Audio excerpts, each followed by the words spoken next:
ಆತ್ಮೀಯ H16 news ಅರ್ಥಾತ್ ಸಿದ್ದರಾಮಯ್ಯಗೆ ಸ್ವಾಗತ. ನಾನು ನಿಮ್ಮವ MI ಅಥವಾ ಮಲ್ಲಪ್ಪ ಜೋತಾವ. ಆತ್ಮೀಯರೇ, ಈಗಾಗಲೇ ಮುಸ್ತಫಾ ಖಮೈನಿ ಅಂದರೆ ಖಮೈನಿಯವರ ಮಗ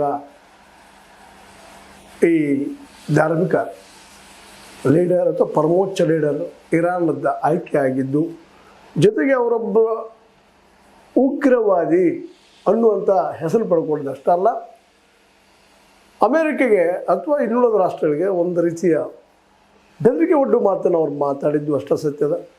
ಸೈನ್ಯ ಈ ನಮ್ಮ ಮುಸ್ತಫಾ ಅವರ ಹಿಂದಿದ್ದರೆ ಜನ, ಅಲ್ಲಿಯ ಜನ ಡಿವೈಡ್ ಆಗಿದ್ದಾರೆ ಅನ್ನೋಂಥ ಮಾತುಗಳು ಕೇಳಿಬರ್ತಾ ಇದ್ದಾವೆ. ಸೈನ್ಯದ ಪರ ಅಲ್ಲಿಯ ಬಹುಸಂಖ್ಯಾತ ಜನ ಇಲ್ಲ ಅನ್ನುವಂಥ ಮಾತುಗಳನ್ನ ನಮ್ಮ ಗೋಧಿ ಮೀಡಿಯಾ ಆಗಿರ್ಬೋದು, ವೆಸ್ಟರ್ನ್ ಮೀಡಿಯಾ ಆಗಿರ್ಬೋದು ಹಬ್ಬಿಸ್ತಾ ಇದ್ದಾರೆ. ಬಟ್ ಈ ನಡುವೆ ದಾಳಿ ಪ್ರತಿದಾಳಿ ಹೊಡೆತ ಬೆಳೆದು ನಿಮ್ಮ ಮುಂದೆ ನಾನು ಈಗಾಗಲೇ ಚರ್ಚೆನೂ ಮಾಡಿದ್ದೀನಿ ಮತ್ತು ನೀವು ನೋಡ್ತಾ ಇದ್ದೀರಿ. ಇವತ್ತು ಇಡೀ ಮೀಡಿಯಾ ಆ ಯುದ್ಧಗಳ ಸಲುವಾಗಿನ ಇಟ್ಟದೇನೋ ಅನ್ನೋಷ್ಟು ಮಟ್ಟಿಗೆ ಫಾಸ್ಟಾಗಿ ಡೆವಲಪ್ಮೆಂಟ್ ಆಗ್ತಾಯಿದೆ. ಹೀಗಾಗಿ ಪ್ರತಿ ಕ್ಷಣದ ವಿವರಣೆ ಇವತ್ತು ಜಗದ ಮುಂದೆ ಬರೋ ಜೊತೆಗೆ ಹಾರ್ಮೋಜ್ ಏನು ಜಲಸಂಧಿ ಅದ, ಆ ಜಲಸಂಧಿ